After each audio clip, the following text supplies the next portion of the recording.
رون مګوره یو ویلی کروي محدد نظام چې په کره ارض باندې هغه د یو سیس تعیین د یوې علاقې تعیین کې نو دا په دقي نظام کې د دغې نظام په مدد سره به په کره ارض باندې ته د یو سیس تعیین کې او افقي محدد نظام دا چې د په دې آفاقو باندې یا بره چې د یو سیس تعیین کې او په دې افقي محدد نظام کې هغه یو سیس په اسم سره او په ارتفاع او په زیر افق زاویې سره صرف معلومیږي چې د دې شي اسم څه دی اسم چې دی نو دا د یعنی د نقطه الشمال نه په څوره زاویې باندې پروت دی ٹھیک شو نه او دی بیا زمونږ د افق نه څوره بلند دی او که نه څوره تېنه کته دی نو که بلند وي نو وایو به چې زاویې ارتفاعي دا ده او که تېنه لاندې وي نو وایو به چې زاویه زیر افقې دا ده پوهېږي پې د هغې دپاره بیا مخکې دایرة الارتفاع مو بیا وي ځکه چې دایرة الارتفاع وپېژنې نو زاویې ارتفاع به راته بیا معلومېږي پوه شوې پې یو بل نظام دی هغې ته وایي استوایي نظام محدد ٹھیک شو نا جس طرح زمین ایک کرہ ہے اسی طرح جس خلا میں زمین گردش کر رہی ہے وہ بھی ایک کرہ ہے اگر ازمکه یو بال دی که نه نو دغه رنګې دا ټول نظام دغه رنګې یو بال دی دا ټول هر څه سره داسې د یو کرې په شکل باندې دي ٹھیک ہے حدیث مبارک کې د اسمان دپاره قبه لفظ استعمال شوی دی ٹھیک شو نه قبه یعنې ګویا کې دا داسې په دې عالم باندې داسې یو پتیله بې له پاسه پرته ده داسې ٹھیک په ټول باندې احاطه یې پې کړې ده داسې که ته د ځمکې په دې حصه باندې یې نوم تا ته دلته بر اسمان ښکاري که نه که د ځمکې هغې بل طرف ته ورشې هلته ګورې نوم به درته داسې بره بره د اسمان ښکاري ٹھیک شو لکه ګویا کې دې پې داسې یو احاطه یې پې کړې ده हाँ जी और जिस तरह ज़मीन पर क़ुतबैन ख़ुतूत और दवायर फ़र्ज़ किए गए हैं इसी तरह इसके मुहाज़ात में समावी कुर्रा पर भी कुछ फ़र्क के साथ क़ुतबैन ख़ुतूत और दवायर फ़र्ज़ किए गए हैं ज़मकه باندې چې قطبین قطب شمالي قطب جنوبي زموږ د ځمکې دی که نه نو دغه رنګې دا قطبین په اسمان کې هم فرض کړي ٹھیک شو نه لکه زمینی قطب شمالي چې دی بالکل د دې په محاذات کې چې په اسمان کې کوم سماوي قطب شمالي دی ٹھیک ده نو دغه رنګې بیا د جنوب طرف دا قطب شمالي سماوي چې کوم بیا وي که نه نو د هغې د معلومولو دپاره په هغې په ځای باندې الله تعالی یو ستوری پیدا کړی هغې ستوري ته قطبي ستوری وي قطبي ستاره په انګریزۍ کې ورته پولارایز وایي ٹھیک شوله ماسوتن به انشاءالله هغې تماشه به یې وکړي وبهینې په هغه ځای باندې ولاړي ٹھیک شوله نو دغه قطبي ستوری جي دا بالکل زموږ د دې ځمکې چې کوم قطب شمالي دی دا د هغې د پاسه داسې ولاړي یعنې که د دغې نه تاسو شی راتاو کړو سیده به د ځمکې په قطب شمالي باندې ولګي پوه شوې دغه قطب شمالي بیا ښکلی په اسانه باندې معلومیږي د دې د معلومولو دپاره بیا هغه که تا ته خاص دغه ستوری نه معلومیږي نو د دې خپل علامات دي د معلومولو او هغه علامات چې دي نو هغه هم د ستورو مختلف ګروپونه دي ٹھیک ده لکه یو ګروپ دی هغې ته ویلی کېږي ډبلیو سټار څه ورته ویلی کېږي یا ورته ویلی کېږي ذات الکرسي څه شی ذات الکرسي ٹھیک ده دا تقریبا 15 ستوري دي ٹھیک ده داسې دي په دې اسمان کې څه شو تاسې ناسې ها یو ستوری دې ځای باندې یو دلته یو دلته یو دلته یو دلته داسې د ډبلیو شکل جوړوي که نه دا یو بیا لږ په دې ځای نه وي لږ دلته وي نو داسې غوندې شکل جوړ شي پوه شوې پې دا یو هم لږ داسې شکل جوړ شي پوهېږې پې دا هم ښه په اسانه په اسمان کې مسعودن معلومیږي نو د دې په مدد سره به ته قطبي ستوری معلومې دې په مدد سره به څه کې قطبي ستوری هغې طریقه دی چې په دې کې دا 1 2 3 4 دا دي که نه د دې 1 نه به داسې سیده یو کرښه فرض کړي نیغ خط مستقیم به راوکاږي ٹھیک ده او د دې خط مستقیم په 90 درجې زاویې باندې به ګوري نو چې په 90 درجې زاویې داسې ځان له فرض کړي سیده پې لاړ شي نو چې کوم ستوری دلته ښکارېدو دقه به قطبي ستوری 1 او 4 دا یو د کرخه شو یو خط شو او د دې سره په 90 درجه زاویه به دې بل پارس کی نو چې مخې ته کم ستوره و دغه قطبي ستوره بل ستوره نه راځي مخې ته پوهیږي دا یو علامه وي په دې علامه سره قطبي ستوره سړی ته معلومي دا په ذهن کې کنه دا به ګورو ښه کنه شپه شو کو سبا شو خدا به ګورو یو دویم علامت د قطبي ستوري د معلومولو یي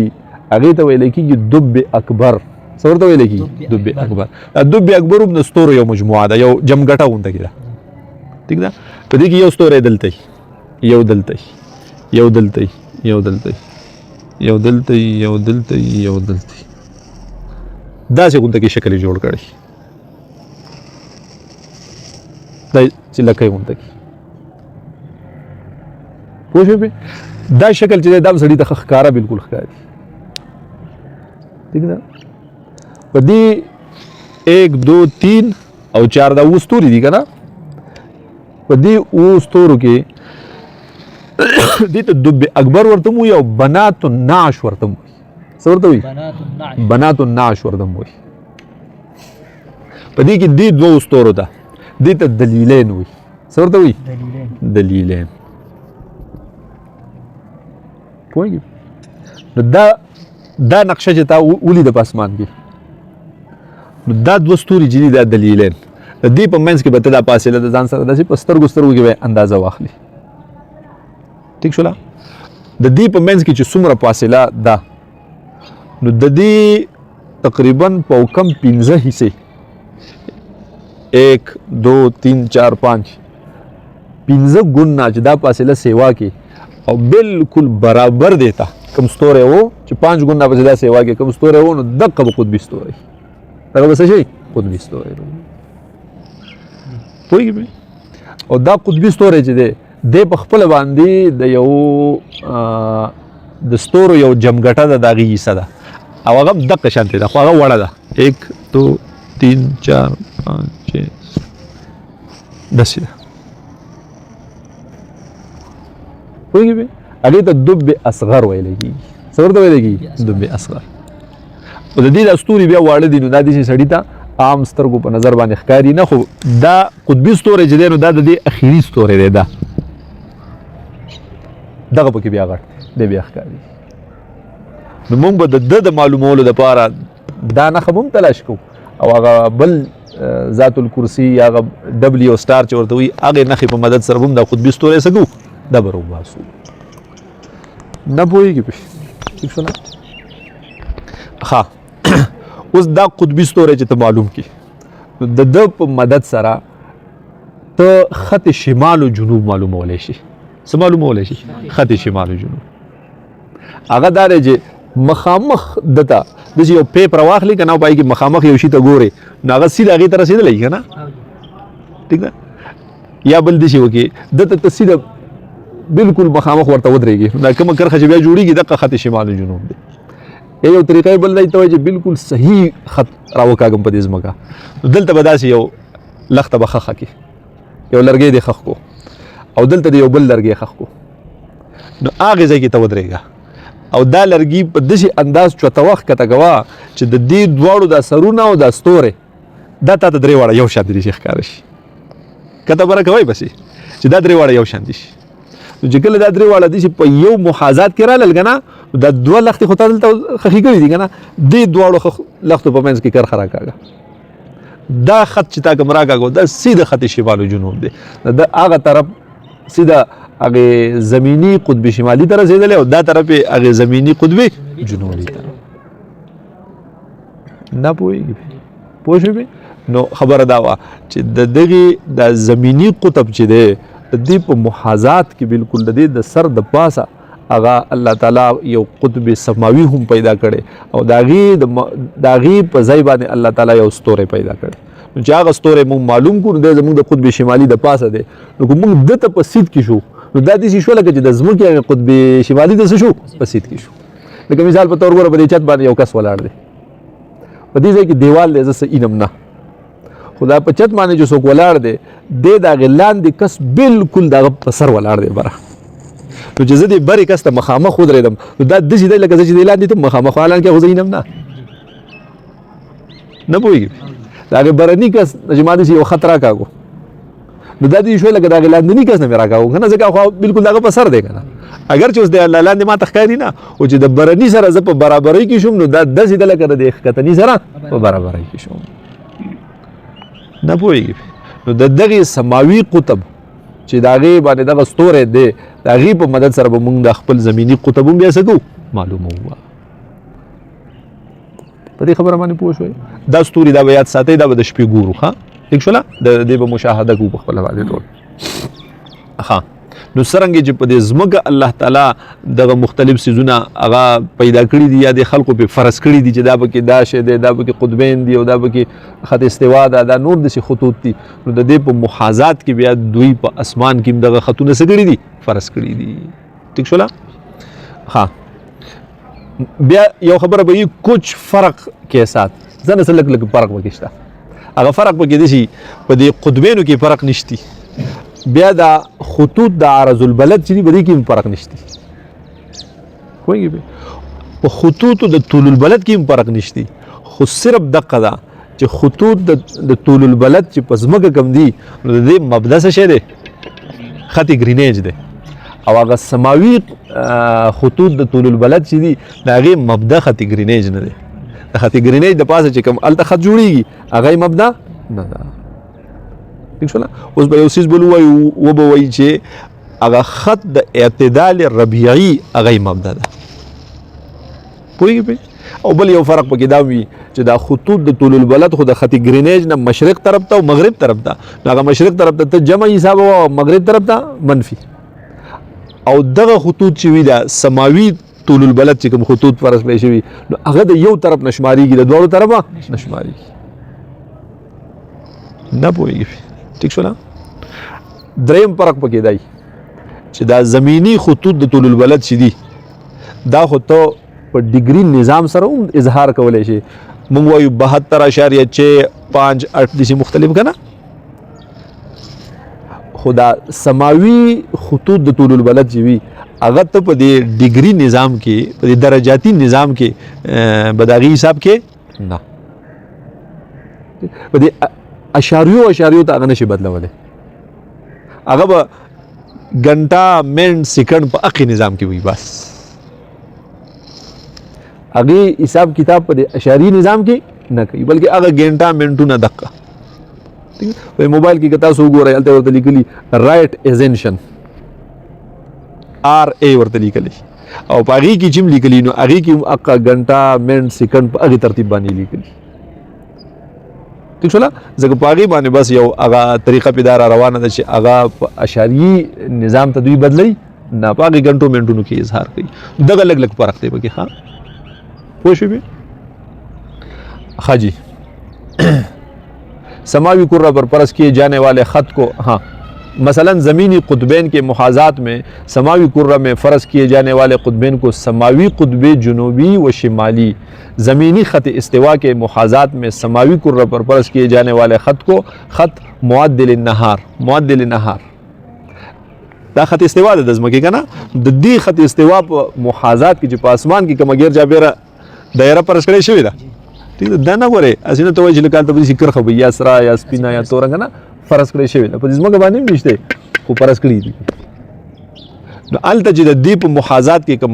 دایره یا کوم خط فرض کړلی شوی هغې ته وایي دایره معدل النهار یا خط معدل النهار پوهېږي سماوي خط یا ورته سماوي خط استوا وایه دې ته زمینی خط استوا زمینی یا جغرافیایی دې ته کومه خط استوا وي زمینی یا جغرافیایی که جغرافیایی دی ولې نو دې نه مراد زمینی وي او که زمینی وي زمینی ده او د اسمان هغې ته معدل نهار وي یا ورته سماوي خط استوا وي زمین پر بننے والے خطوط عرض البلد کے محاذات میں سماوی کرہ پر فرض کیے جانے والے خطوط کو خطوط میل هغې ته څه ویلی کېږي خطوط میل سماوي عرض بلد کې خطوط موږ به داسې وایو هلکه نن د نور میل څومره دی میلو شمس څومره دی نو د میلو شمس مې درته ویلی و چې میلو شمس مثلا نن د نور میلو شمس منفي 13 دی نو د دې معنا دا ده چې د خط استوا نه جنوب طرف ته په 13 عرض البلد د پاسه دی نن پړقي بالکل د 13 عرض البلد د پاسه دی ٹھیک شوله کوي چې د انور میل الشمس دا 13 دی نو بیا به شمال طرف ته چې کوم 13 عرض البلد دی دغه علاقې د پاسه به د غرمې په ټایم کې به د پړقېږي عمودن به پیدا سي دا شعاګانې پرېوځي چې د یو شي سوری به په هغه ټایم کې وي نه. हाँ जी. ज़मीनी खतूत तूल बलद के मुहाज़ात में समावी कुर्रा पर परस किए जाने वाले खतूत को दवायर ज़मानिया दे तूल बलद दा कम खतूत ची पदे ज़मा कमाने परस करे शिवी दक्का ची तप आसमान के परस के ना आगे तब सवई दवायर ज़मानिया दे ता खुदी तूल बलद वेगा ना आगे तब वही दवायर ज़मानिया दिल ता खुदा आरज़ुल बलदू आगे तब दवायर दा मेल वाई या खतूत मेल और दे तूल बलद पर मुहाज़ात की चीज़ आई ता दवायर ज़मानिया समावी तूल बलद के खतूत कहते हैं। इस समावी कुर्रा में किसी जुर्म का मकाम मुतय्यन करने के निज़ाम को इस्तिवाई निज़ाम मुहद्दिद कहते हैं। दा प्लान के शे दे दो पदी टाइम की मेल दौर दे और दो अगा खत ज़मानी पदी खत ज़मानी बांधे दे ठीक छो ना तो खतूत ज़मानी होता राइट एजेंशन हुई अगर राइट एजेंशन इदारे मोबाइल के कंप्यूटर के बरदिश लिखी डिक्लेनेशन इदारे और राइट एजेंशन ادا دي لکه پس موږ چې وایو چې دغه علاقه چې دا د دې عرض البلد دا دی او طول البلد دا دی نو په اسمان کې چې یو سیاره یو ستوره داغه مقام ته معلومه او دا بیا سترګو په لیدو په دې باندې نه معلومیږي په دغه جدید غټو آلات سره معلومیږي او دغه رصدګاهونو نه معلومیږي لکه ناسا اداره چې دا یا نور دي چې کوم دغه ادارې چې دي نو هغه معلومول شي په خپل آلاتو سره نو وایي چې پلان کې ستوره چې په دې ټایم کې د دو میل ډیکلینیشن ادا ده او په دې دایره زمانیه باندې دی یعنی هغه رائټ ایجنشن دا ده بیا دې سره زموږ دوره تعلق شته نه پوه شئ به इस समावी कुर्रा में किसी जुर्म का मकाम मुतय्यन करने के निज़ाम को इस्तिवाई निज़ाम मुहद्दिद कहते हैं और दक के निज़ाम तक इस्तिवाई निज़ाम मुहद्दिद वर्तवाई और ये मकाम मेल और मतलब इस्तिवाई के ज़रिए मुतय्यन किया जाए मतलब इस्तिवाई भी अदा कराइट एजेंशन या दवायर ज़मानी जी वर्तवी मतलब इस्तिवाई के वर्तवे या वत सऊदी मुस्तकीम वर्तवे ठीक छो ना द सऊदी मुस्तकीम दादे या मतलब इस्तिवाई दादे बाल्फाज दीगर वो निज़ाम जिसके ज़रिए समावी कुर्रा में किसी जुर्म में समावी का मेल और मतलब इस्तिवाई बताकर इस जुर्म का मकाम मुतय्यन करते हैं इस्तिवाई निज़ाम मुहद्दिद कहलाता है। इस निज़ाम के ज़रिए किसी जुर्म के मकाम की तयीन के लिए दर्ज झेल इस्तिलाहात का जानना ज़रूरी है। दसो इस्तिलाहात दे बारसरी ज़रूरी दी ये उदारे जता दे मदारुल अर्द दारी दर मालूम भी ठीक छो आर्बिट ऑफ द अर्ज ज़म की चिकम दायरा दा पूरा दे नूर और द नूर नगेर चाबेर द अज़म का हरकत की द करंगे नूर सयारात दी अगतिम हरकत की दी सयारों के बिया द यवी सयारे सर खपल खपल स्पगमई दी लेकिन ज़म ज़म के सर या स्पगमई लगा ना द मुश्तरी सर तकरीबन 64-65 स्पगमई दी द बाजू सयारों सर निश्त दे द बाजू सर कम बेश ठीक ना दी सयारों सर द खपल स्पगमोना او سره د نور نه چې کوم نظام جوړ کړي چې پای کې نور په ځای دی او داتې نه ګرځي بیر ګرځي حرکت نه کوي څوک په تیزه څوک په قلاره د چا لار چې دنو هغه نور ته نږدې ده چې هغه لري ده چې هغه لري زموږ زمګه چې په سلورم مدار کې سلورم نمبر د نور نه ګرځي بیر چکر لګي دی ټول شي د نظام شمسي وي دې څه ویل کیږي نظام شمسي یا سولر سیستم وایي په بیا د دې نظام دا نظام شمسي چې دی د دې د پاسه یو بل نظام دی هغه ته وایي کهکشا څه ورته وایي کهکشا ګلیکسي ورته په انګریزي کې وایي څه شي ګلیکسي نو په دې کهکشا کې بیا دسي دا خو زموږ یو نظام شمسي دی چې مشتمل دی په یو نور او په دغه مخصوص ودی کنه هدي په دغه سیارو او بیا تقریبا 160-170 سپوږمو باندې او دوره فاصله د دومره دوره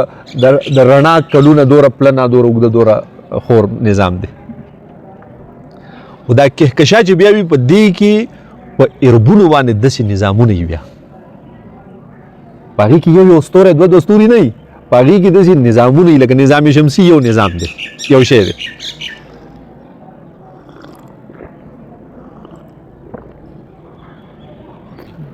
د پاره کهکشا کې یا پاره ګلیکسي کې بیا د ارګونو نظامونه دي زمونږ دا نږدې کهکشان چې د دې نوم دی ملکی وے. څه شی دی؟ ملکی وے. د دې د پاسه بله بیا یو کهکشا ده چې په هغې برنۍ کهکشا کې بیا د دې ملکی وے په شان په اربونو کهکشاونه دي، نظامونه هم نه. نظام شمسي څه شی دی؟ نظام شمسي خو د هغې کې داسې هم نه دی لکه د ټولې ځمکې دپاره چې د مچو غول څنګه دي، یو نقطه چې څنګه ده دا به تیم لا غټوي. پوهېږې پې زمونږ د دغې کهکشا د پاسه چې کومه کهکشا ده په هغې کې په اربونو کربونو کهکشاګانې دي داسې. پوهېږې پې بیا د هغې د پاسه بله د هغې د پاسه تر 15 پورې دوی دریاب کړي دي. پوهېږې پې زمونږ په کهکشا کې چې وګورئ زمونږ د نظام شمسي لکه نور او دا ټول سیارې او دا ټول نظام چې څومره دی ٹھیک شو نه، نو داسې پکې په اربونو کربونو نظامونه. بیا په دې صرف په نظام شمسي کې څومره ستوري دي خبر چې 100 بلین ستوري دي پکې. ٹھیک شو نه، د هغې د پاسه کهکشا د کهکشا د پاسه بله کهکشا د پاسه بله کهکشا د پاسه بله کهکشا. دا دومره لوی کائنات دی چې دا د انسان عقل او سوچ او فکر هیڅ شی اخلي نه. او بل دا چې روزانه په دې کې روزانه نه سکند په سکند په دې کې الله تعالی ول وسعت ورکوي. او د دې وسعت چې دی دا د رڼا په رفتار باندې دی، یعنی دا رڼا چې څومره سپیډ سره ځي که نه نو په دغې سپیډ سره په دې کائنات کې الله تعالی دې له وسعت ورکوي، مزید نورې خوري نورې جوړوي. او د رڼا رفتار چې دی ویلي مې ورته 100 لکه کیلومیټره پر سیکنډ دی، 3 लाख کیلومیټر پر سیکنډ. نو دا نظام چې څومره روان دی دا کائنات دا 3 لکه کیلومیټره پر سیکنډ دا نور خورېږي، په هر سیکنډ کې 3 لکه کیلومیټر په هر طرف خورېږي. پوهېږې پې که نه یو ادنا درجې جنتي له به خدای پاک د ځمکې په 10 چنده ورکوي نو دا خدای ته څه ګرانه خبره ده نه. څه داسې ستوري پکې ویلي مې ورته چې د ټولو انسانانو له د ځمکې په 10 برخې ورکوې که نه چې مسلمان کافر او سیکان او هندوان او بامبړان او ټولو پسې لیکې یو ستوری هم ختم نه کړي. او داسې ستوری چې داسې ستوري په نظام کې په کربونو باندې پراته دي. پوهېږې پې ها نو اس نظام نو یو څیز ده بیا زمونږ په دې نظام کې په دې نظام شمسي کې چې دا ځمکه په کومه لار باندې حرکت کوي نو دقې لار ته ویلی کېږي مدار الارض. د ځمکې هغه اربټ د ځمکې هغه لار چې په کومه لار باندې ده مثال په طور باندې بل څه شو جواد بل څیز نه راوړی نو څه رالی څه نه رالی داسې مه کوه که نه ټول راله. پوهېږې پې لکه مثال په طور دا نور ته پرس کا او ځمکه ردې نه داسې ګیر چاپېره چورلي ټیک ده. نو په کوم مدار کې چې چورلي په کومه لار باندې چې چورلي دغې لارې ته څه ویلی کېږي د ځمکې مدار. پوه شوې په دې خبره. زمین جب سورج کے گر گردش کرتی ہے تو آسمان میں ایک موہوم دائرہ بنتا ہے. اس فضائی موہوم دائرہ کو زمین کا مدار یا مدار الارض کہتے ہیں. پوه شوې پې دویم څیز دی دایرة البروج. دا خدای پاک داسې عجیب نظام دی که نه مثلا دا ځمکه د نور نه ګیر چاپېره داسې ګرځي که نه نو دا چې په دې کومه لار باندې ګرځي د دې د دقې لارې په برابرۍ کې دلته الله تعالی په دې اسمان کې ګیر چاپېره د ستورو لکه دا مثلا نور دی او دا ځمکه ده داسې د ګیر چاپېره ګرځي که نه داسې یو لار جوړوي یو وهمي لار جوړوي که نه نو د دقې ګیر چاپېره دایرې دا خو مدار ارض شو د دغې دایرې په برابرۍ کې دلته یو بله دایره هم جوړېږي. ټیک شوله. او د دې ځمکې دا باشندګان چې وو پخوا به دوی حساب کتاب کال میاشت تاریخونه دا به د هغه مدار چې کوم دی که نه د هغې اظهار بیا کېږي په مختلفو ستورو سره. لکه ګوره دلته یو جمګټه ده د ستورو دلته ده دلته ده دلته ګیر چاپېره په دې لار باندې 12 ګروپونه د ستورو الله تعالی پیدا کړي. ٹھیک شو نه. بیا دغه د ستورو دا ګروپونه چې کوم وو نو هغې چې د خلکو تحقیق کړی دی کتلي دي ورته نو بعضې داسې هغه ستوري د یو بل سره داسې په مختلف فرضي کرښو را یو ځای کړي دي نو هغه نه د چا نه څه شکل جوړ شوی د چا نه څه د چا نه څه د چا نه څه نو بیا چې د کوم شي شکل ته جوړېدو یا هغې ته قریب شکل ته جوړېدو نو هغه نومونه یې وله ورکړي نو وایي دي حمل ثور جوزا اسد سنبله وغیره اورېدلي دي چېرته پوهېږې پې دغه نمونه چې دي دا د ستورو هغه ګروپونه دي، هغه جمګټې غونډه کې دي، او دا د دې مدار الارض په برابرۍ کې ټیک شوله چې کوم بل یو دایره جوړیږي، یو مدار جوړیږي، نو دا په هغې مدار کې پراته دي ګیر چاپېره. او داسې یو قدرتي نظام دی د خدای چې هغه جمګټې چې کومې دي که نه، نو بالکل د یو بل سره په برابرۍ کې پرتې دي. 12 دي چې د یو بل نه په برابر فاصله باندې دي شي. ٹھیک ده. نو مخکې چې به حساب په دې باندې کوو، نو زمونږ د انګریزي تاریخونه صحیح د دې تاریخونو په 14-15 تاریخ باندې هغه یو جمګټې ته د ځمکه نه نوځي. دا نور پرس کا دا ځمکه دلته یو جمګټه ده که نه، دلته بیا بله ده، نو چې دا دي چې روانه ده دا ځمکه، نو چې دا دلته هغې بلې جمګټې ته هغې بل ګروپ برابرۍ کې راځي، نو زمونږ د انګریزي کم تاریخي 14 یا 15 دقیقې، نو د را روان 14-15 پورې دا ځمکه روانه ده، دا په هغې ګروپ کې لا روانه ده، نو بل 14-15 باندې دا د هغې ګروپ نه وځي، بیا بل ګروپ ته وردننه شي. ټیک شوله. بیا په بل 14-15 بل ته وردننه شي دي شي. نو په یو ټیم کې دا خو ټول 12 ګروپه دي که نه، په دې کې تا ته 11 ګروپو مشاهده ته کولی شي، یو نشي کولی. کوم ته چې دا ځمکه په کوم سره برابرۍ کې ده، د هغې مشاهده نشي کولی،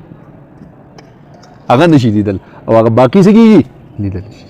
ډېر په مرور د زمانې سره مختلف تجربو مختلف مشاهدو سره دا معلوم کړي. نو بیا به یې دقه خپل حساب کوو چې یاره د دې دا ګروپ د ستورو موږ ته نن نه ښکاري، نو چې بیا هغه ورځې راشي چې دا بیا نه ښکاري، نو یو کال به تېر شوي په دې کې، او هغه یو کال پکې تېر شوي. هغې له بیا خپل نومونه هم ایښي، لکه زموږ د پښتو د میاشتو هغه نومونه هم یي که نه، مګر دی او پشکال دی او دا دی او دا دی، دا ټول یي که نه. او د خدای قدرت د عقد ترتیب دی چې دا 14-15 تاریخ نو هغه میاشت بدله شي. دغه کوم حساب چې دی د پشکالو مشکالو دغې ده، نو هغه هم په دقې 14-15 باندې بدل شي، ځکه دقه میاشتې چې دي دا د هغې ستورو د هغې ګروپونو په حساب باندې دي. اوس نن سبا خو ګړۍ شوې او کلنډرې شوې، او دا نظام شمسي او یا نظام قمري د دې د حسابونه کتابونه شو، نو هغه څیزونه د خلکو نه څه شول، ختم شول او هیر شول. نور دا مشران چې دي پوهېږي، هغې ته پته لګي، پوهېږي به. او چې کله دا رواج نه و، لکه دا جدید آلات نه او دا ترتیب نه، نو پخوا حساب کتاب به بیا په هغې میاشتو باندې کولو. بیا په دې کې دا هغه داسې بعضې مذهبونو والا قومونو والا خلک، دا هندوان وغیره دغه خلک، بیا په دې کې د دغې ګروپونو سره د دغې ستورو سره مختلف قسمه خبرې ورسره هم تړلي. ٹھیک ده. چې کله دا په دغې ګروپ کې دا ځمکه پلانکي ګروپ ته وردننه شي، پلانکي جمګټې ته وردننه شي، د پلانکي نه وځي، نو په دې کې سفر کوه، په دې کې سفر مه کوه، په دغې ګروپ کې ځمکه وه، هغه به نه ښکاري که نه، او په دې کې د ماشوم وشو دی به نیکبخت یا په دې کې بدبخته به دا قسمتار یو څه بل څه. دغې ته بیا علم نجوم وایي چې دغې قسمه څیزونو نه باس کوي، او دغه یو حرام علم دی. بیا زموږ دپاره د هغې زده کول یا په هغې کې مشغوله کېدل جایز نه دي، او هغه ټول وهمي څیزونه دي، په هغې کې هېڅ حقیقت شته دی نه. پوهېږي. نو دایرة الارض د دې په محاذات کې یو بله دایره کومه یوه ده، دایرة البروج.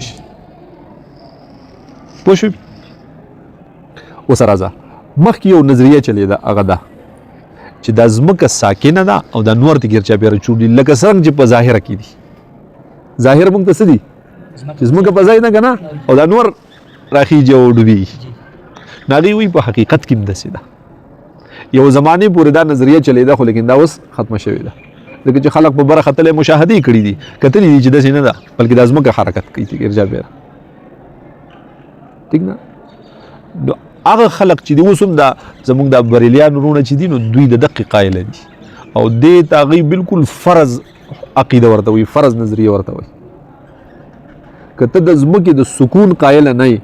او د نور د هغې حرکت چې د ځمکې نه ګیر چاپېره حرکت د هغې قایله نه یې، نو مشکله ده چې مسلمان درته ووایي. پوهېږې پې. او په دې باندې هغه دنیا شي کتابونه یې هم لیکلي. د احمد رضا خان صاحب چې د انتها د فلکیاتو ماهر سړی و، هغه په دې باندې کتاب لیکلی،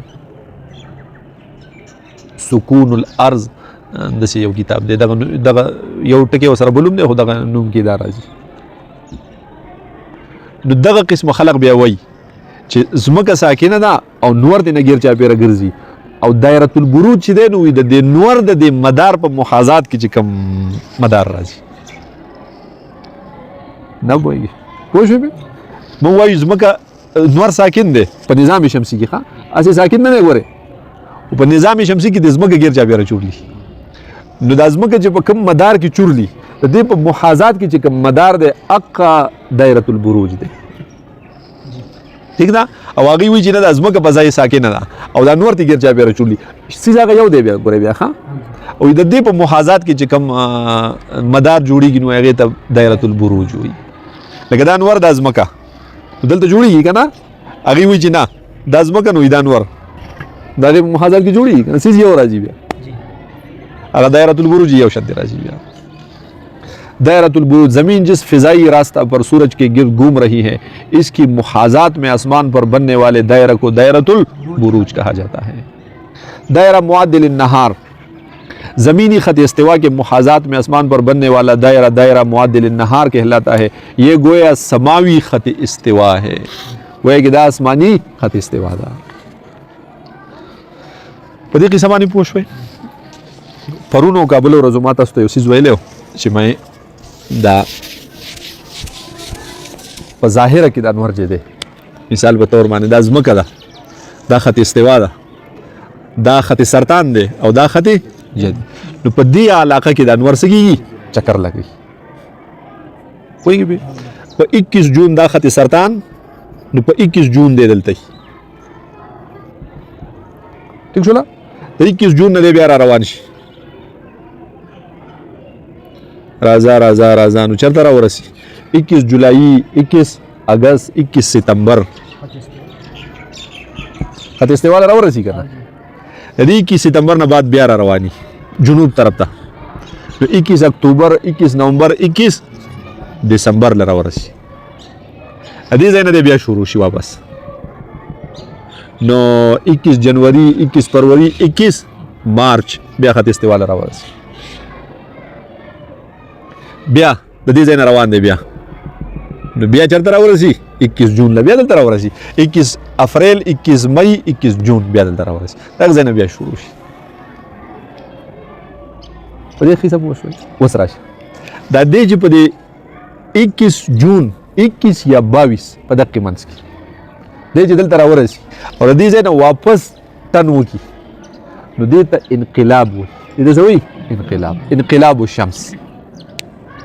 دقه شان په 21 دسمبر باندې چې د خط جدي له رسېدلی که نه نو چې د خط جدي له ورسېدی نه واپس شي چې دا واپس شو دا بل انقلاب شو دې ته بیا انقلاب صیفي وي او دې ته انقلاب شتوي انقلاب صیفي او انقلاب شتوي دې دواړو ته د نور انقلابین وایي یاره ورپوهېږي په 21 جون چې د خط سرطان سر له راورسېد او د هغې ځای نه پیچې پیر شو نو دا واپسي چې د شروع شوه دا ټنډه ده دې ته انقلاب الشمس وایي د 21 جون هغې ته انقلاب شمس صیفي صیف ګرمۍ ته وایي که او د 21 دسمبر هغې انقلاب ته یې څه ویلی کېږي انقلاب شتوي رحلة الشتاء والصيف پوهېږي بې دویم راشه په دې 21 دسمبر او په 21 مارچ د خط استوا له راورسي که نه په دې 21 مارچ چې دی کله راورسېد بیا زموږ طرف ته روان شي که نه موږ دلته په 34 باندې یو ټیک ده دا خط سرطان چې دی دا 23.45 عرض البلد دی ښه داسې خط جدي دا هم 23.45 نو دی 23.45 پورې ځي په خوا باندې نه ځي او بیا دغې علاقې ته منطقه حاره وایو که نه نو دی چې هغه په دې 21 دسمبر نه را روان شوی او راتلو په 21 مارچ دلته راورسېد نو دې ته ویلی کېږي اعتدال دې ته څه ویلی کېږي اعتدال دغه رنګې د 21 جون نه چې شروع شوی په 21 ستمبر له راورسېد که نه دې ته ویلی کېږي دویم اعتدال دواړو ته په شریکه اعتدالین وایي نه پوهېږئ ٹھیک شوله اعتدالین دقې دواړو ته چې په دواړو سفرو کې نور کله د خط استوا د پاسه راشي یا داسې وایه چې نور خط معدل النهار له راشي ځکه د دې خط استوا په برابرۍ کې په اسمان کې خط معدل النهار دی که نه نو چې معدل النهار له دې راشي دې ته ویلی کېږي اعتدال نه پوهېږي پوه شوې بیا چې کله په دې 21 مارچ دی راورسي نو دې ته اعتدال ربیعي وایي دې ته څه ویلی کېږي اعتدال ربیعي او په دې 21 ستمبر چې راشي نو هغې ته اعتدال خریفي وایي یو اعتدال ربیعي شو دا بل اعتدال خریفي شو نه پوهېږي ٹھیک شو نه دا اعتدال ربیعي چې د ده په کومه نقطه باندې وشي یعنې دی بلکل چې هغې برابرۍ نور خو په ځای ولاړ نه دی خو روان دی که نه په ظاهره خو چې دی د خط استوا د پاسه څنګه راورسېد روان دی که نه بیا نو دقه نقطه چې ده دقه بیا هغه دوایر زمانیه چې وو د هغې دپاره مبدا هم دقه شی وي پوه شوې چې هغې کومه نقطه باندې راورسېد نو هغه نقطه هغه هر ځای کې ده هغه چې بیا داسې دغه کې دغه مبدا وي د څه دپاره د دوایر زمانیه اسماني طول البلد چې کوم دوایرو یا کوم خطوط د هغې دپاره دا مبدا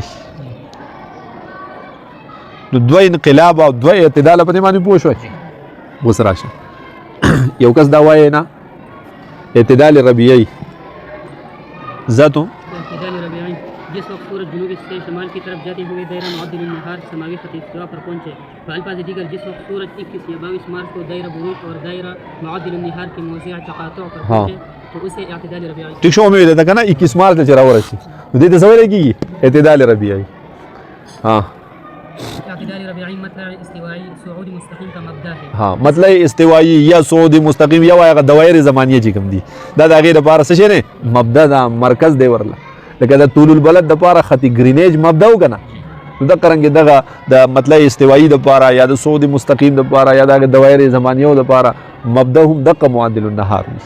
اعتدال خریفي जिस वक्त सूरज शुमाल से जनूब की तरफ जाते हुए दायरा मुअद्दिल नहार د شمال نه جنوب طرف ته روان شو 21 جون خو خط سرطان و که نه شمال طرف راځه نو چېرته راورسېد په 21 ستمبر پر پہنچے یا الفاظ دیگر जिस वक्त सूरज 21 या 22 सितंबर को दायरा बुरूज और दायरा मुअद्दिल नहार के मौज़िअ तक़ातुअ पर पहुंचे اعتدال خریفي دی وی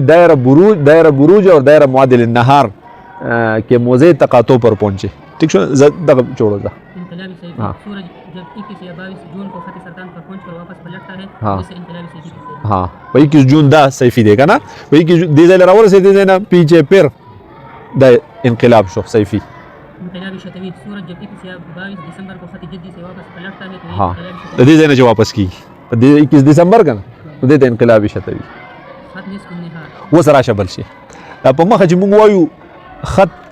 طول البلد ٹھیک شوله دې خط طول البلد ته خط نصف النهار هم ویلی کېږي دې ته څه ویلی کېږي خط نصف النهار ٹھیک ده او د دې خط نصف النهار د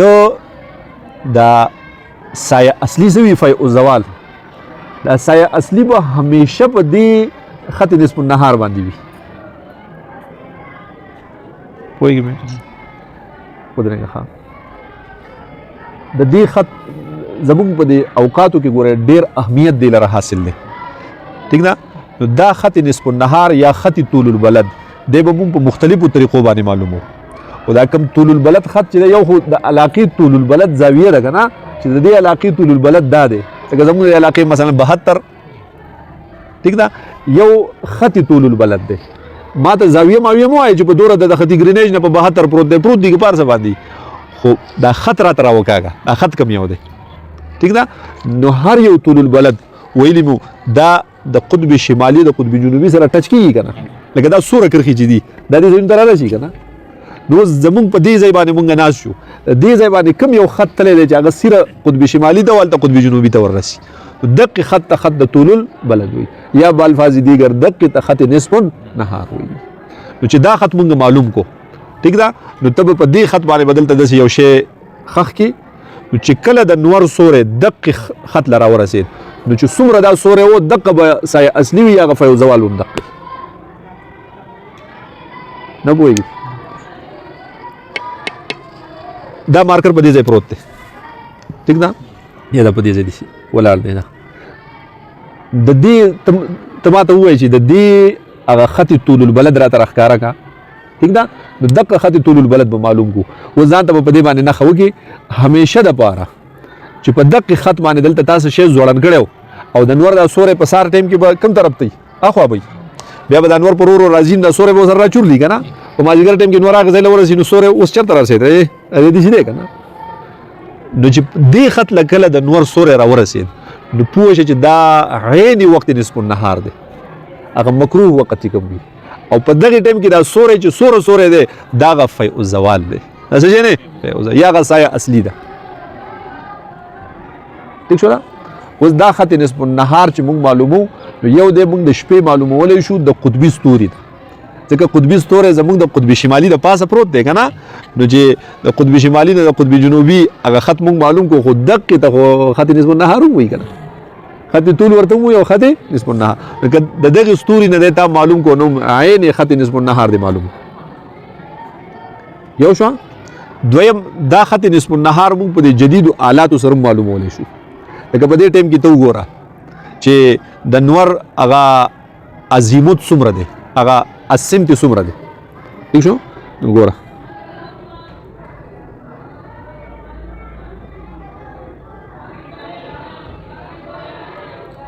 اوس د نور السم چې دی 234 دی